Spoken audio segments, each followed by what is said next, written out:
Ed eccoci a Daniele Mascherin che sta facendo il corso di formazione 1500 ore con noi a Yoga Citra, campione regionale del Veneto in carica delle Yoghiadi e disgraziatamente quarto, questa poi la raccontiamo, che l'anno scorso alle Yoghiadi nazionali ha fatto una posa bellissima e gli piaceva così tanto che è rimasto. Sono rimasto un po' troppo. Mentre per regolamento bisogna starci solo per un minuto. No, scherzi a parte, ti volevo parlare innanzitutto di cosa pensi tu del rapporto tra yoga e sport. Allora, per esperienza personale penso che sia un rapporto molto costruttivo perché permette di sperimentarsi su un piano che è quello del confronto con gli altri, che reputo molto arricchente fondamentalmente, quindi al di là di quella che può essere la pratica classica in un contesto, chiamiamolo tradizionale, in una stanza di yoga con il proprio insegnante, penso che confrontarsi con altre persone sia un'esperienza incredibile, sotto vari punti di vista. Tempo fa abbiamo parlato, Daniele, tu sei un praticante di Ashtanga Yoga innanzitutto, Sì. delle serie di Ashtanga e pur riconoscendo la grandezza dell'insegnamento di Pattabhi Jois, mi hai accennato delle cose simili a quelle che ha detto la maestra Terry Duan riguardo alla pratica del Tai Chi Chuan in Cina, ovvero che è come se praticando a volte sfugge qualcosa, come se mancasse qualcosa nella logica di composizione degli asana e nella didattica. Confermi questa cosa? Ne vuoi parlare? E il concetto proprio del andare avanti nelle serie, nelle sequenze, dovrebbe essere un qualcosa che apporta, secondo me, un beneficio, che comunque mantiene un piano energetico, ma energetico a livello fisico anche parlo, che è costante, mentre spesso ho notato che l'Ashtanga pone dei forti limiti, cioè proprio delle fratture, degli ostacoli che non sono funzionali a un processo di crescita sano, del tutto sano, ecco. Poi questa è la mia esperienza ovviamente. E quindi quello che viene a volte proposto come stimolante, come sfidante, per certi versi risulta deleterio secondo me, perché non ti porta a in realtà veramente ascoltare il tuo bisogno del momento, ma a focalizzarti nell'eseguire e nel portare a termine una sequenza, che non diventa più uno strumento ma diventa un fine. È molto interessante questo, cioè perché noi stiamo appunto cercando di riscoprire la necessità, ovvero l'utilità di ogni singolo movimento. E ti volevo fare anche un'altra domanda. Tu hai notato questo cambiamento dell'insegnamento dopo gli studi di laurea di scienze motorie? Funziona mettere la didattica dell'educazione fisica occidentale anche in una parte della pratica dello yoga? Sicuramente sì, nel senso che comunque quando un qualcosa funziona non è che gli possiamo necessariamente, a parte l'origine, mettere l'etichetta di occidentale o orientale, cioè quando qualcosa funziona per il corpo e apporta un beneficio non vedo perché dobbiamo rifiutarlo a priori, ecco, cioè ben vengano questi tipi di contaminazioni funzionali, ecco, direi. E sapendo che anche tu sei un ricercatore, questo rapporto che abbiamo scoperto lo scorso anno tra lo yoga delle origini e le arti marziali e lo sport, Bellissimo, incredibile. ecco, cosa ne pensi? Che in realtà io da un po' di tempo avevo in testa questa sorta di commistione, vedevo lo yoga come un punto di incontro tra arti marziali e danza, cioè ce l'ho sempre avuta un po' questa cosa come intuizione, però non avevo approfondito, studiato la cosa. Quando ho incontrato Citra e tutta la sua programmazione, tutte le ricerche che erano state fatte in questo ambito, ho detto cavolo, questo era quello che stavo cercando. E, e quindi sì, trovo che sia veramente un'integrazione incredibile. Ecco, secondo me dovremmo collaborare anche con te a quello che io chiamo il complotto della bellezza, Esatto. cioè, ovvero prendere tutto ciò che c'è di buono a livello filosofico, fisico, etico nello yoga e riportarlo nelle tecniche occidentali. Perché è vero che io non ho niente in contrario con lo sport, anzi per me è bellissimo, vengo anch'io dallo sport agonistico, ma è vero che c'è un agonismo esasperato. Sì, sicuramente. Questo rischio c'è secondo te nel fare le yoghiadi? No, cioè, a parte che dipende sempre da come uno si approccia alle cose, però non è che è la strutturazione delle yoghiadi in sé a costituire un male, secondo me. Anzi, ripeto, è una grande opportunità di incontro, innanzitutto, anche perché non vedo perché se fanno, non so, lo yoga festival, che uno potrebbe dire che è una cosa solo commerciale, allora allo stesso punto dovremmo dire perché no le yoghiadi. Invece sono solo opportunità, dipende come uno le va a cogliere o meno. È vero, perché lo yoga è innanzitutto non duale, quindi deve abbracciare tutto e se della nostra vita, questo è il mio pensiero, fa parte l'aspetto mercato, fa parte l'aspetto competizione, dobbiamo abbracciare tutto e dobbiamo integrare lo Nelle yoga. giuste dosi, infatti, secondo me è giusto che sia così. Va bene, ti ringrazio moltissimo, Grazie a te. grazie, è un vero piacere collaborare con te. Grazie, ciao. Ecco, e adesso siamo a Lina Coppola, che è insegnante esperta Xen e Erit 500 di Yoga Alliance International, anche insegnante di Pilates. Pilates, Sì. teatro, corsi di teatro. Ecco, questa è una cosa molto, molto interessante. Anche Lina fa il corso per diventare insegnante di 1500 ore e ha questa esperienza nella danza e nel teatro. Ci vuoi parlare del rapporto tra arte e yoga e di come tu hai integrato queste esperienze? Mi sono avvicinata allo yoga attraverso il teatro, un teatro di sperimentazione, un teatro che lavora molto sul corpo e sulla partenza di posizioni ben precise oppure sequenze che sono squilibri, salti, andati a terra per indagare appunto cosa nasce da un corpo che è messo in una certa condizione. E in questa occasione venne chiamata un'insegnante yoga per portarci più addentro a questo concetto e lì mi sono subito innamorato dello yoga perché ci sono tantissimi paralleli che si possono lanciare con l'arte. Prima di tutto, ad esempio, tutto il discorso che lo yoga è vero che è solo per noi, diciamo che è una ricerca su di noi, ma si esprime anche verso il fuori. Vuol dire che una posizione racconta qualcosa, non è semplicemente un mettere una gamba dietro la testa, questo secondo il mio modestissimo parere, ma è un percorso, è un qualcosa che narra e quindi da lì piano piano sono voluta andare a indagare ad esempio cos'è un saluto al sole e ho scoperto che il saluto al sole alla fine, sempre per me, può essere la narrazione della creazione del mondo, dalla montagna, dal minerale, noi siamo fatti di minerali, si passa a diventare, proprio diventare fisicamente il sole per andare nella condizione della flora, della fauna e poi tornare indietro. E tutto questo ciclo che per noi dura magari un minuto o due, per l'universo dura secoli,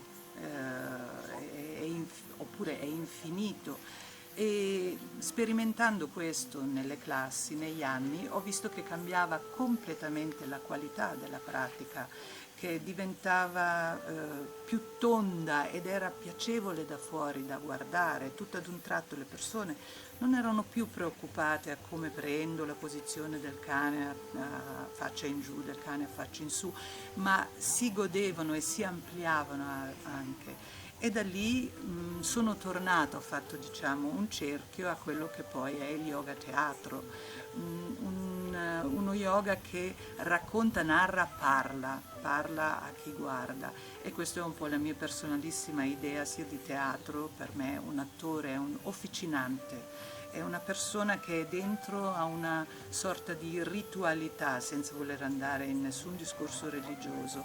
E l'origine di Dioniso, cioè tutta la ritualità che c'era nel teatro e che a mio avviso c'è anche nello yoga, cioè tutto questo aspetto sacro ma nel senso più concreto della parola, nell'andare a sperimentare nel corpo ciò cos'è quest'unità. È l'esempio che ho fatto prima, questa circolarità. Se io faccio la montagna, cosa vuol dire per me? Perché non l'hanno chiamato Pippo quella posizione, o Franco, o Anna? L'hanno chiamato la montagna, e ci sarà un motivo.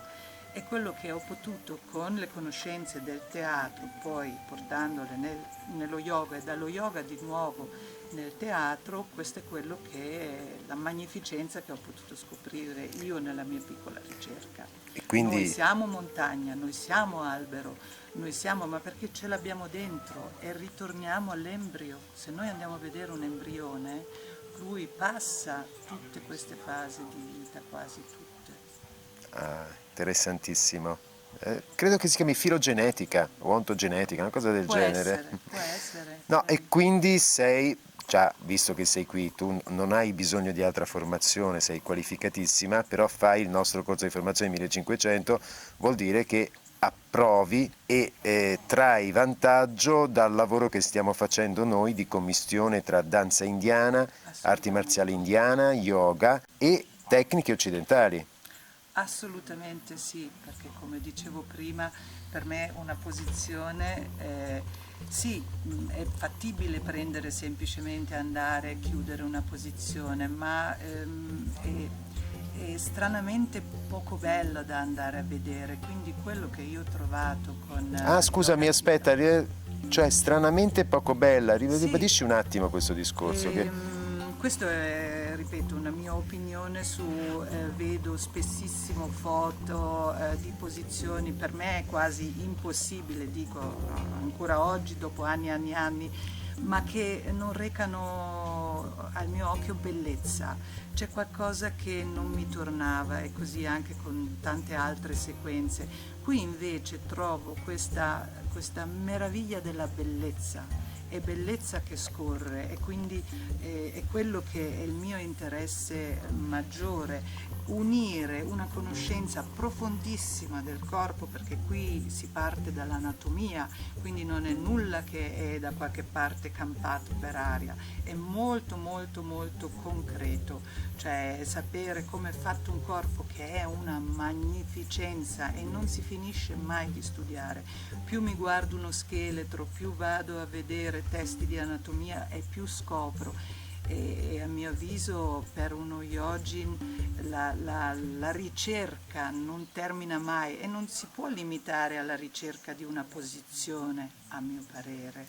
Molto interessante, perché hai detto un po' la stessa cosa che hanno detto prima Terry Duan e Daniele Mascherin. Sembra quasi che vi siate messi d'accordo. Daniele parlava dell'Ashtanga, pratica che lui ama tra l'altro, considera Pattabhi Jois un grande maestro. Terry parlava del Tai Chi Chuan e una delle sue maestre è campionessa nazionale cinese, credo. E dicevano che hanno l'impressione che si sia persa qualcosa, che siano diventate forme vuote. È possibile quindi che insegnando, continuando ad insegnare sempre le stesse cose nella stessa maniera, si sia perso qualcosa?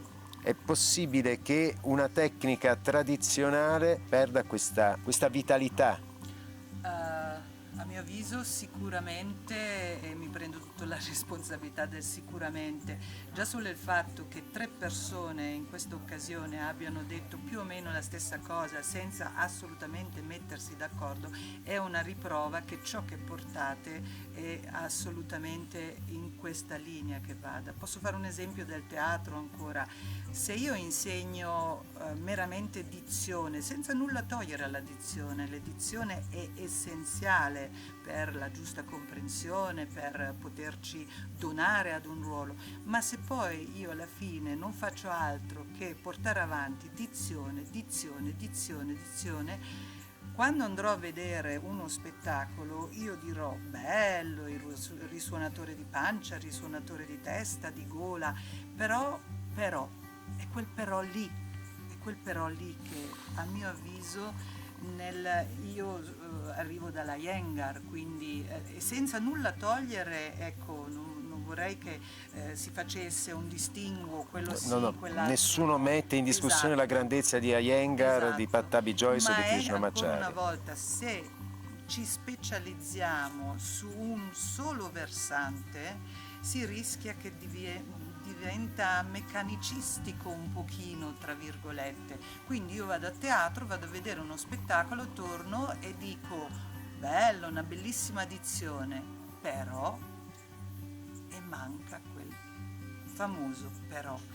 Yoga è l'insieme, così come teatro, è l'insieme, cioè se diventa o solo una parte o solo l'altra parte è riduttivo, semplicemente riduttivo, ed è questo credo che poi faccia sì che venga a mancare quella bellezza.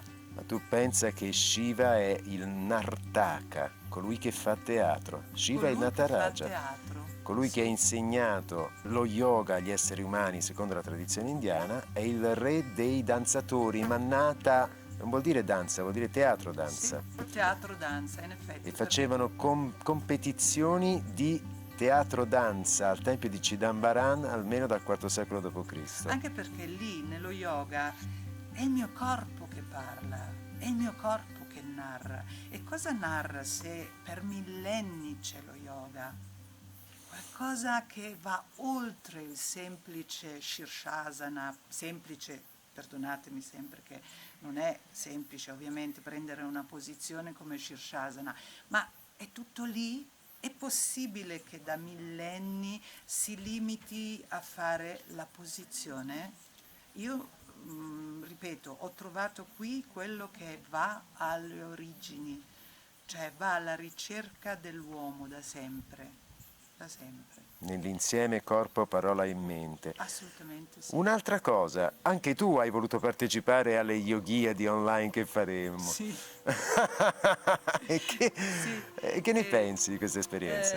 allora, lì vi dirò, la prima volta che ho sentito di ginnastica yoga io mi sono proprio detto ma non esiste la ginnastica yoga, ma adesso stiamo dando i numeri e lo yoga non è competizione, eccetera, eccetera. Ero entrato proprio in questo flusso qua. Nell'incontrare, diciamo, più approfonditamente un pensiero che va a fare un distinguo, e ripeto, senza togliere nessun valore né all'uno né all'altro, un distinguo tra l'uno e l'altro, ma perché no? Perché no poter mettersi in una competitività, in una competizione che richiama le Olimpiadi, ma le Olimpiadi di un tempo, qualcosa che ancora una volta era e a mio avviso dovrebbe tornare ad essere sacro. Un rito, grazie. Un rito. Grazie. Un rito. Grazie mille Lina. Grazie a voi per tutto quello Gentilissima. che fate. Ciao. Ed eccoci a Camila Andrea Beltran Laguna, la nostra Jin Yogin nata in Colombia. Sta facendo il secondo anno della scuola per insegnanti. Studia psicologia e l'anno scorso non ha potuto partecipare alle Yoghiadi per un problema di leggera influenza e quest'anno è la prima volta. Ciao Camila, puoi toglierti la mascherina? Grazie. Tu studi anche psicologia, vero?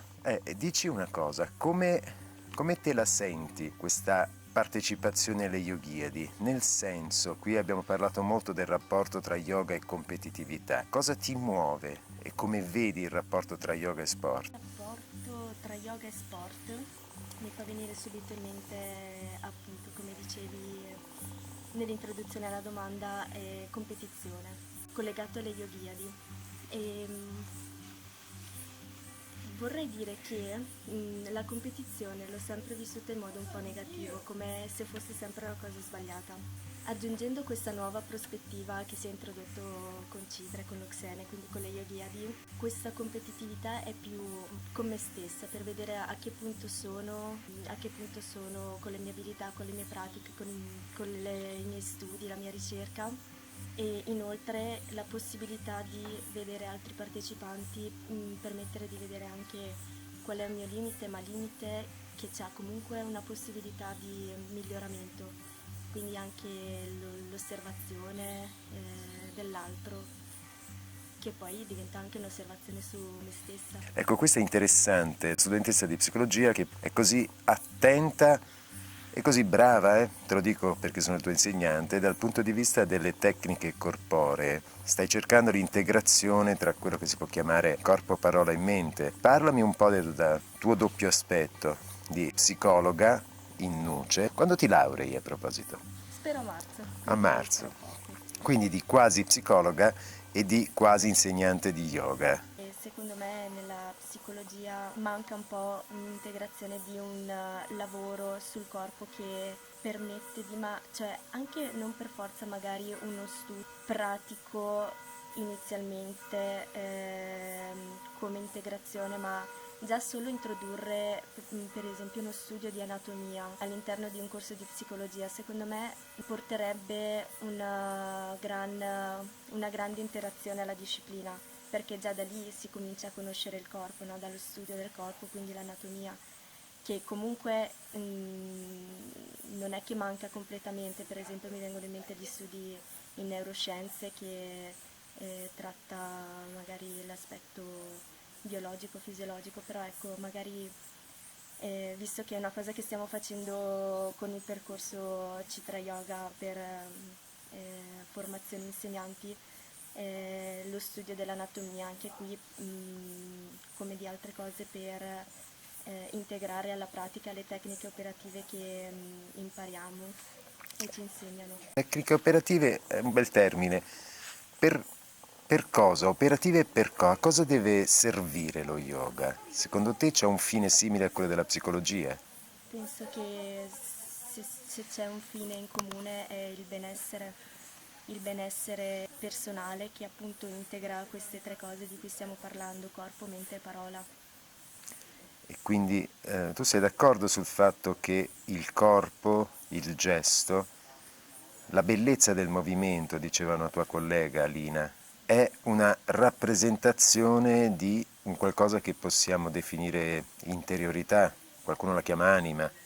Sì, sono d'accordo, e infatti anche nel mio percorso personale, nella mia esperienza, anche una cosa che magari sapevo già fare con l'integrazione di studi sia teorici che pratici, sento proprio di aver portato una certa qualità a certi movimenti che magari già sapevo fare, però in questo modo diventano appunto come un'espressione da qualcosa dall'interno, una bellezza, prende proprio una bellezza quasi, mi viene da dire, armoniosa. Quindi l'armonia e la bellezza fanno parte dello yoga, cioè in un certo senso è la danza, la danza degli dei. Quindi ma è questo che ricerchi o ricerchi qualcos'altro? Ricerco anche questo, poi ciò non toglie che non mi piace l'idea di chiudermi dentro un qualcosa. Sicuramente ricerco anche questo, non tolgo subito la possibilità che poi magari più avanti con nuove conoscenze, nuove pratiche, nuove esperienze posso aggiungere delle possibilità ai miei obiettivi. E quando insegnerai, integrerai nel tuo percorso di insegnamento con i tuoi nuovi allievi la psicologia e lo yoga? Perché no, mi piacerebbe provare. Lo yoga è uno, abbraccia tutto. Va bene, grazie Camila, in bocca al lupo per le Yoghiadi Grazie. e per la laurea.